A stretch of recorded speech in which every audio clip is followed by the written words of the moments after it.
海の上に、コースを浮かべて、マシンを走らせるイベント、海4区に参加することになった。そんな海4区のために前回開発したのが、こちらのマシン、ジバイアさん。磁石を使って四輪に動力を伝える方式で、高い防水性能を実現した。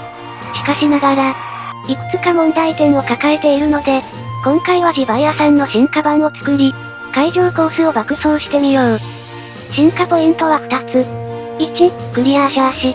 シャーシを透明にすることで、分解しなくても内部の状態を確認できるようにする。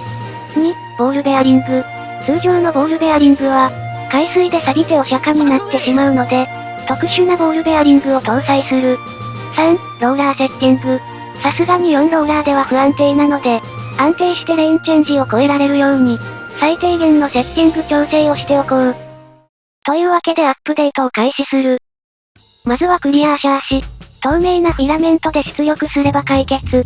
と言いたいところだけど、残念ながら視認性が高い透明度は期待できない。シンプルな形状なら設定次第でもっと透明にできるけど、今回のように複雑な形状では現実的ではない。ので、JLC3DP のプリントサービスを利用。透明レジンという材料があるので期待できる。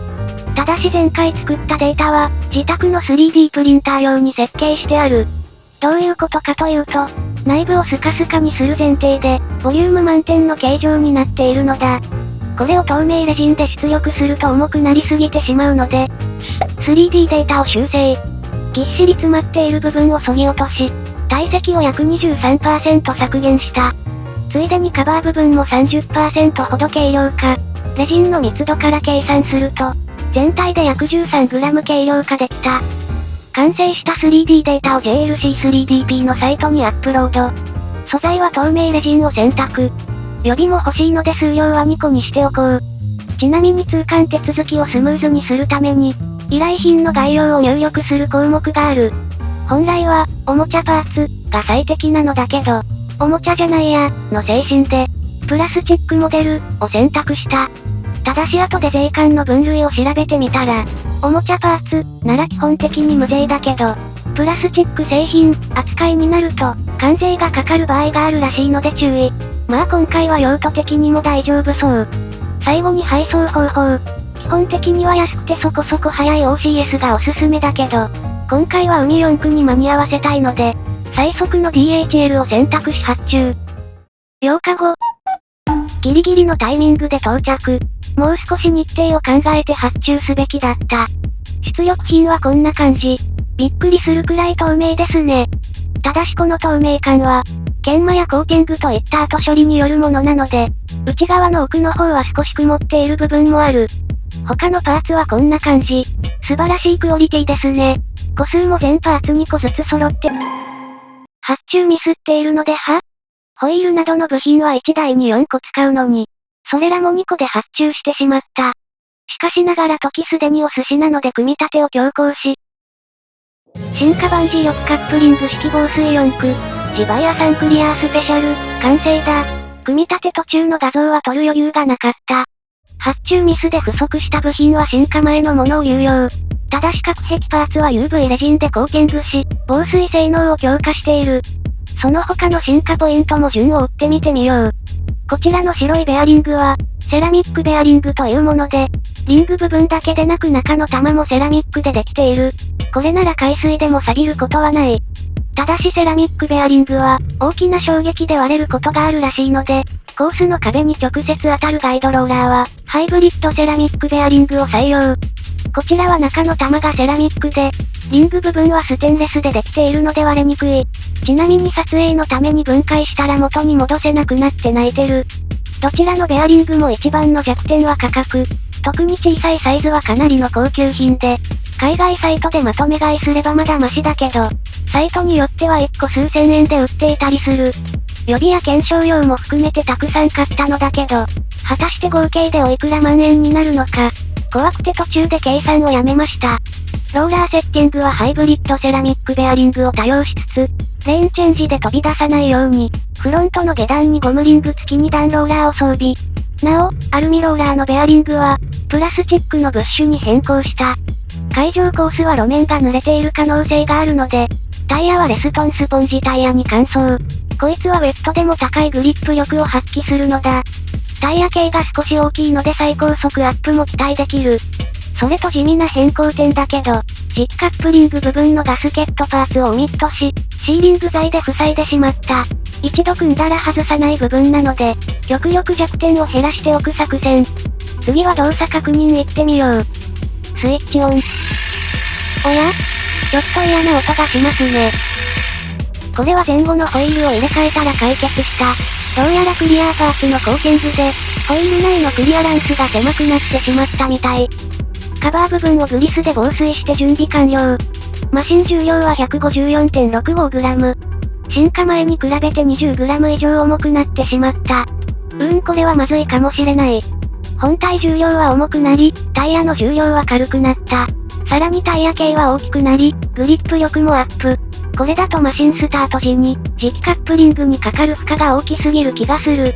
しかし対策をする時間どころか、シェイクダウンもできないまま出発時間を迎えてしまった。最後の悪あがきで、ローグリップのペラタイヤをポケットに入れ出発。明石海峡大橋を通過中。橋の先に見えるのが、イベント開催地の淡路島ですね。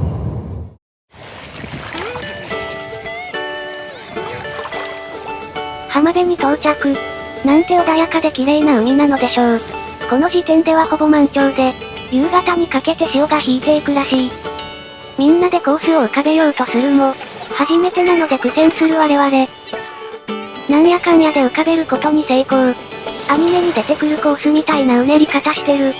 ただし諸事情により LC は遅れて到着するとのことなので、しばらくは海上3連 LC ジャンプタイムアタック状態に。オレンジ色でおなじみのピーター氏が先陣を切る。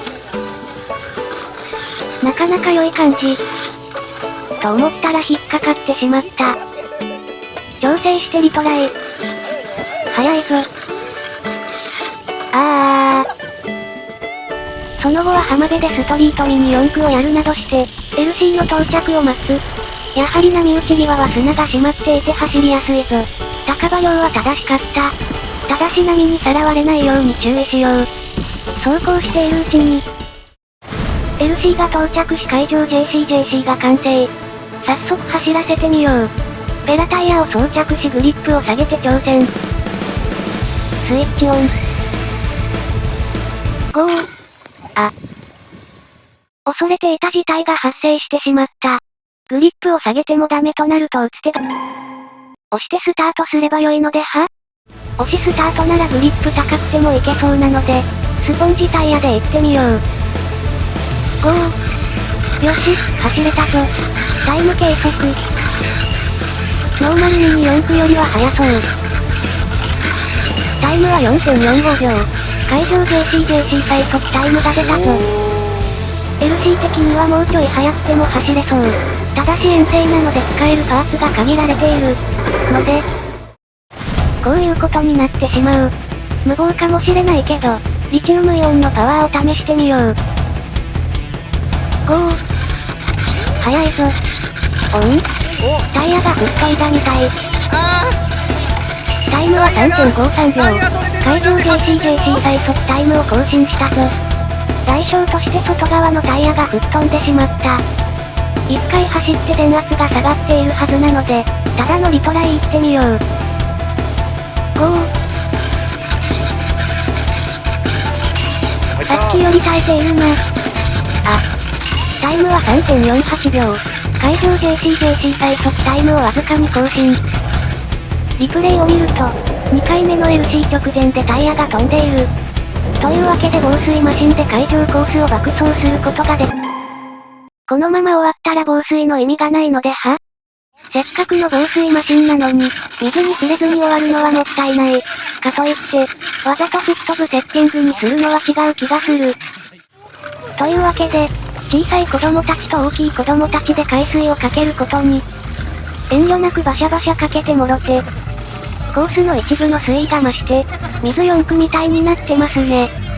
夏休み感が溢れる絵面。皆さん楽しそうで何よりですね。耐久走行を終えた地場屋さん。内部に水が入った痕跡はないので、水道水で洗い流しつつ、海水が残らないようにしばらく水没させておきました。今回は防水マシンを進化させ、海上 JCJC タイムアタックを実施。無事完走したものの、禁断のバッテリーを使ったら、磁気カップリングの限界を迎えてしまった。この先は設計を煮詰めるか、はたまた別の防水方式にするか、何かしらの形で進化させたい。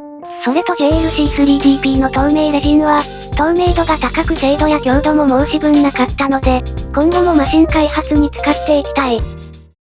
おまけ。せっかくなのでこっちも試しておこう。防水なしの男気マシン。